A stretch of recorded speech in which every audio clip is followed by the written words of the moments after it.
Put this up here, attach this bad boy. This is my only safety strap. Should we bring this back more?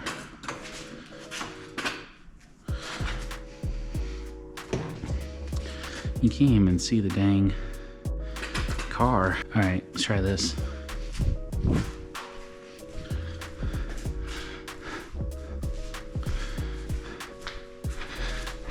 Welcome to the channel.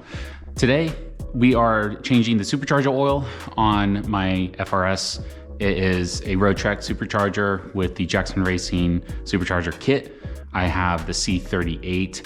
I am wearing my GoPro so I can get some POV firsthand content, show you what it looks like, because online, it's a pretty simple step-by-step process, but I've never done this before because I just supercharged it 2 years ago this month. And it seems pretty straightforward, but I haven't found any videos online that talk about or show you how it goes step by step. So we're gonna be doing that today, and I'm gonna bring you along with me on the GoPro, and then I'll have this camera set up on the side so that way you can see it from a different perspective. Now, the steps that I have on here is from the Supercharger Owners Forum, which I'll put a link to the actual post in the description below, so that way you can go read it yourself. But essentially, you just need to have a container that is at least 1 liter. I have a old distilled water gallon jug that I'm gonna use. So it just has to be able to hold at least 1 liter. You need to change your inline filter, which is what I'm gonna do first. And then you need to remove the hose from the reservoir, put it in there, et cetera, et cetera. There's a lot of different steps to this. It's technically not as difficult as it may seem, but I've never done it before. It makes me really, really nervous because in order to actually change the fluid out, you have to rev it to 2000 RPM as you're changing the fluid and as you're monitoring the actual fluid output. So we're gonna pop this open, that way you can see it. The inline filter that we'll be changing is this one. So this is the stock one that came with the actual supercharger itself. And it's every 2 years or 50,000 miles that you have to change this. I've hit the 2-year mark. I definitely have not hit 50,000 miles. You can change this more frequently if you track the car or run it really hard all the time. But if you're daily driving the car like I am, it's every 2 years or 50,000 miles. So this is the inline filter that we're going to be replacing first, because this filter is going to be removing all the contaminants in the oil itself. So you want to replace this. That way when you put new fluid in, it's going to be clean fluid going through here and it's not going to get contaminated. This is the reservoir. So this is where you check your level and also where you put in the new fluid. This is the return line, and then down there is the line that it comes out into the filter, wraps around into the supercharger, comes back out. So it's a closed circuit system.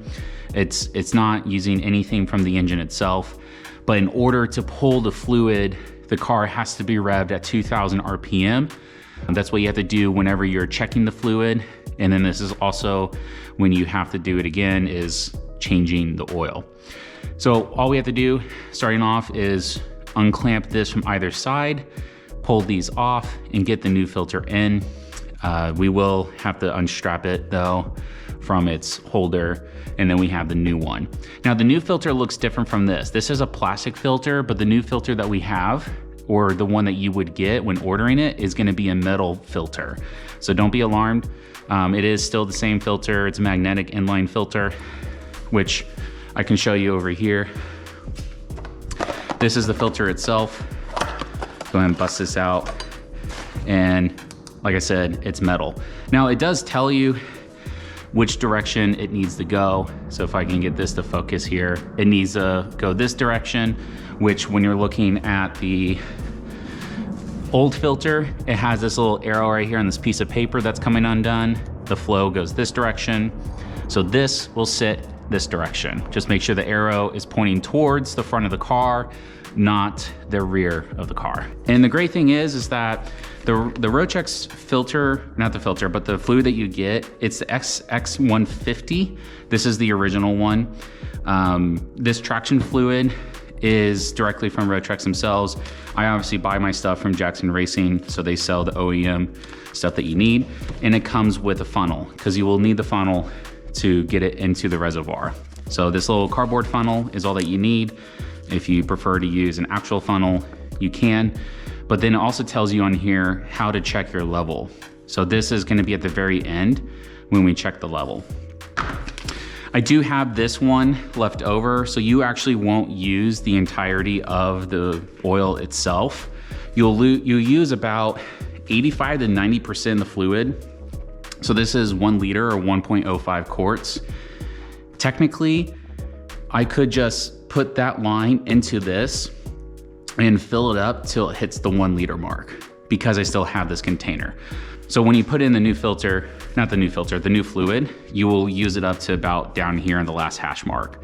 The rule of thumb is to put as much in as you think you need, which is about that mark, because you can see here, I'm actually just above that mark. So I shouldn't even go down to that mark. And then once you're done changing out the fluid, you can go check the level, because there's a dipstick in the top here. So the way that you would check the level is you would rev it up to about 2,000 to 2,500 RPM for about 60 seconds. And then you would check this level. So that blue fluid is the fluid itself. And then there's hash marks on it. So I'm gonna fill up to about as much as I think I need, stop the car, and then reset and put everything together and then check it. So that's the plan. We're just gonna take off the actual filter itself, the old one, make sure I have all the tools I need out here, because we recently got this garage built. So everything's kind of scattered all over the place. And then once I'm ready to change out the filter, we'll come right back, and then I will just show you through the POV. So all I need to do is, there is a single bolt on this side. It's a 10 millimeter. So if I just push this out of the way, it shouldn't be too difficult. It's not supposed to be on there real tight. There is a nut underneath. Okay, the wrenches I have are like kind of hard to keep all together. I can't seem to ever keep track of anything. Step 1, know where your tools are. Now that's too long, I can't even, because I need a box wrench. It has to fit, there's like a fuel line right there. So it has to be able to fit around that. There we go. So we just get that undone. Make sure we don't lose any of the parts. So I would imagine that this wouldn't take too much time. Obviously, if I had all the right tools when I need them, probably won't be too bad. But I am grossly underprepared for a lot of things. I mean, between my brother and I and my dad, we were able to put together this entire supercharger kit in a weekend. And we don't have any mechanical background experience or anything like that. And we used a lot of pretty basic tools. At least we made it this far. Okay, 15 minutes later, we got the strap for the filter taken off. Okay, so this should come all the way up like that. And we're gonna just kind of push it off to the side. We don't really need to like take it all the way off. We just need it up out of the way. Put this nut back on so that way we don't lose it. Okay, so leave that there. So then these 2 clamps are all that need to come off now. And my understanding is that there's fluid in here, traction fluid. I keep calling it oil. I think technically I should be calling it traction fluid. So if I call it oil and it's incorrect, just ignore me. In the case that there is traction fluid, oil, whatever, still inside the lines, when I disconnect them, we are going to put some shop towels underneath, so that way it's not getting all over the place. Because I don't know what it's like when if it like gets on a hot component. We're gonna grab some needle nose pliers, and all we have to do is pinch these, move them off to the sides, disconnect the filter, and then when we put this back in, I'm gonna reiterate that we need to put it with the flow marker pointing towards the front of the car, not the rear. These are just little protective nubs. We'll leave those on for right now. Work that back, leave it there. And then just gotta wiggle it a little bit, bring it back here. Luckily, this is not a super old system, so this stuff shouldn't be too difficult to pop off. And speaking of popping off, I'm gonna take these protective nubs off. Actually, don't lose those.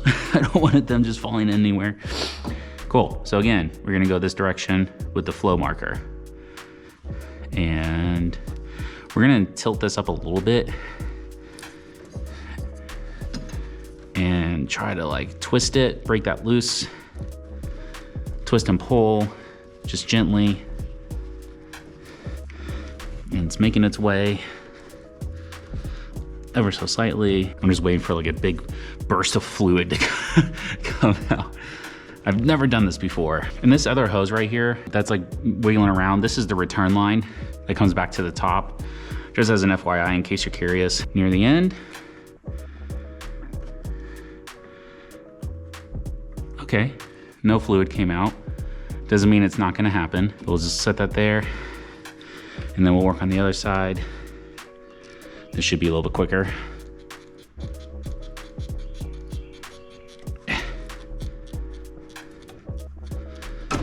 Okay, a little bit of fluid. And so when this fluid comes out, it's gonna be darker of a color. It's supposed to be blue. So this is actually kind of dark compared to what I'm normally seeing. And it feels like there's fluid in here currently. I just whipped it all over the place. So we're gonna clean that up a bit. And now that I'm thinking about it, this is a perfect opportunity to pull out those nubs, those protective nubs, and plug this up because it feels like this has got some weight to it. So I'm sure that there's still fluid trapped in there. So we're gonna push this off to the side for right now. Just put a towel underneath it. And then these hoses are still fine. Again, flow arrow going towards the front of the car. We're gonna start with this side. Just put it in there, all the way down. You wanna make sure it's seated all the way at the base of the actual hose, like that. Push those together, and let's get this mess out of here. After you're done with all this, you wanna make sure that there are no leaks. And if you got traction fluid all over the place, because you're an idiot like me that doesn't know what they're doing, it's gonna freak you out, just like it would freak me out. So, now that we've got that changed out, we're gonna pinch this clamp, bring it over to the same spot it was at before. That should be fine. And then we'll do the same for this side. This is a little bit more tedious. Okay, and then right about there. I wanna keep these clamps facing upwards. It's just easier for me to use. And just double checking to make sure that they're fully seated on the base of the actual knob, whatever you wanna call it.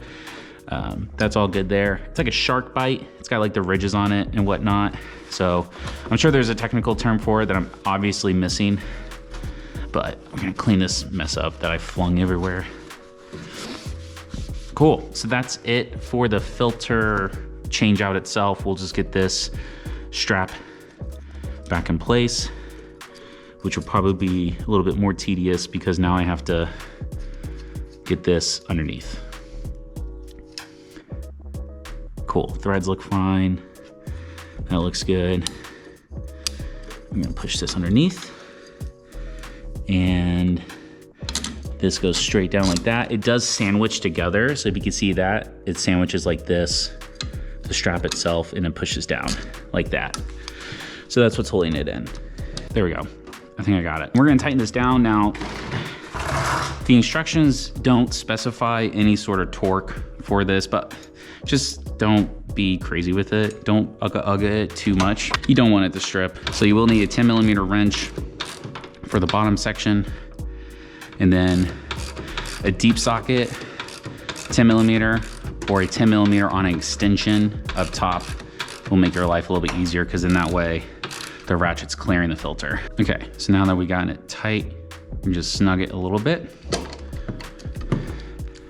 And that's it. Now it's not like super straight, it's not super tight, which is perfect because you don't want this band crimping it inward.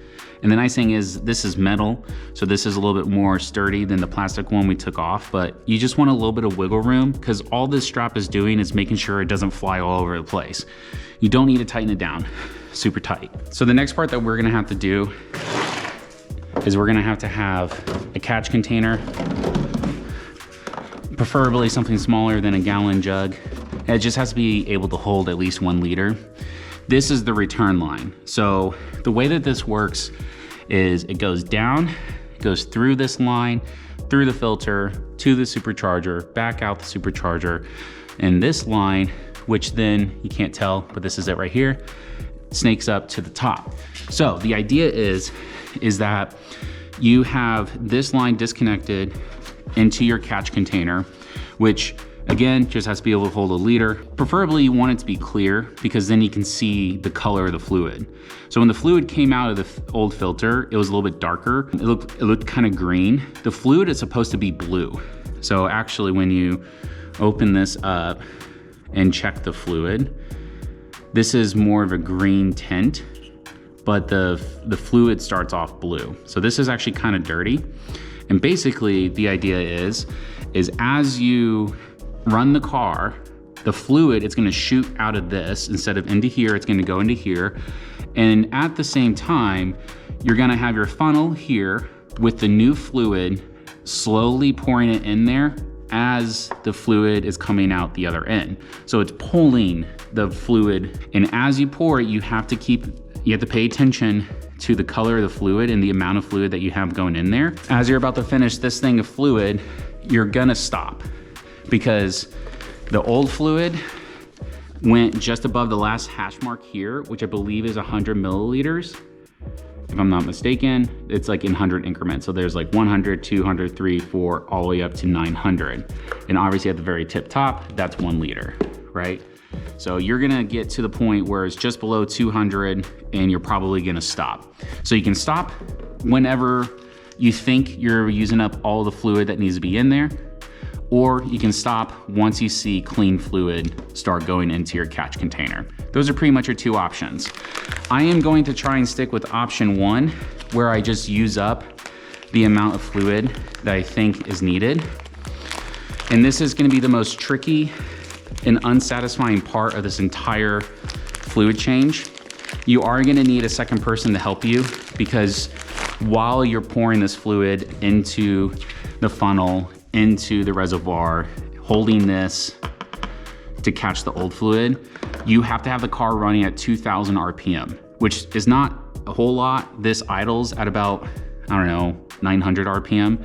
So it's not like it's super crazy, but you need a second person to help you. So I'm gonna have my wife come out here and help me, because all you have to do is just put your foot on the pedal, let it run, and then I'm gonna be out here holding my catch container, my funnel. It's gonna be in here, and I'm gonna be slowly pouring in the fluid as the old fluid comes out.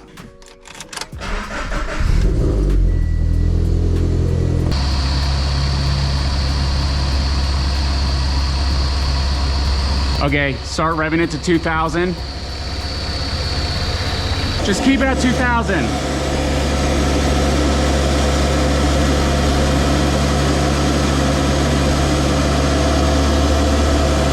Stop, stop. Okay, a little bit more.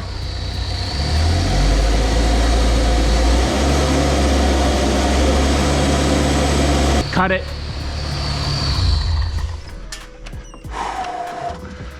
I'm shaking. I freaking hate that.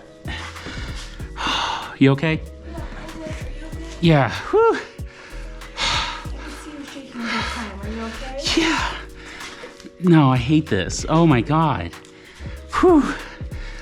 Okay, so I've used up about what I think I should be used. So what I'm gonna do next is I'm gonna get everything connected and cleaned up, and then I can check the fluid level. Use this? Probably not. Dump it into there and see how much come out. Oh, that's a good idea. I know. You're smarter than me. Has anyone ever told you that? I'm still shaking. So yeah, in theory, this should fill up because there's that mark on the side. I did spill a lot of it, unfortunately. As long as it's most of it. It's about 800 milliliters, so it's 200 off. Yeah, that's fine. So what you spilled and then just what gets done to you during the process of use, I'm sure that's... And then there's stuff stuck in the old filter. Yeah. So, okay, I got it all over the stuff I did. I want to get it all over, so I'm gonna clean it up. And then I'm gonna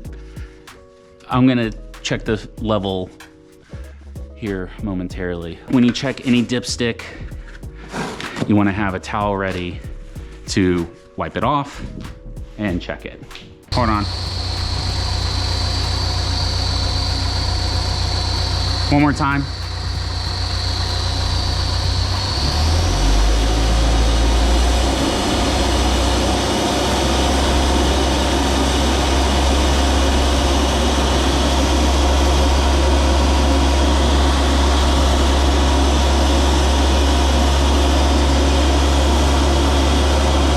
Stop.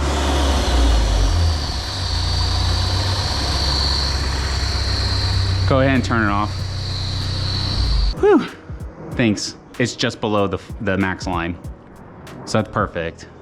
We're gonna go for a short drive. Hope everything's good. So basically what I'm doing right now is I'm just driving around and getting my RPMs up to a certain level. So around 3,000 to 4,000. And I don't have to go very fast in order to achieve that. I just have to be in a lower gear. And basically what I'm doing is I'm just putting the supercharger under some pressure. That way it's pulling the fluid, it's actually circulating it, because between 2,000 and 3,000 is where you'd normally be when you're driving around daily. And it's also the level that you have to be at in order to check the fluid level.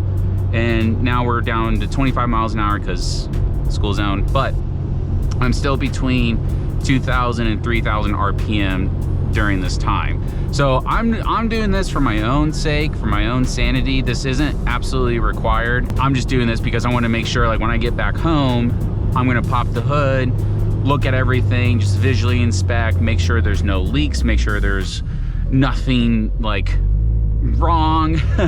But so far, it seems fine.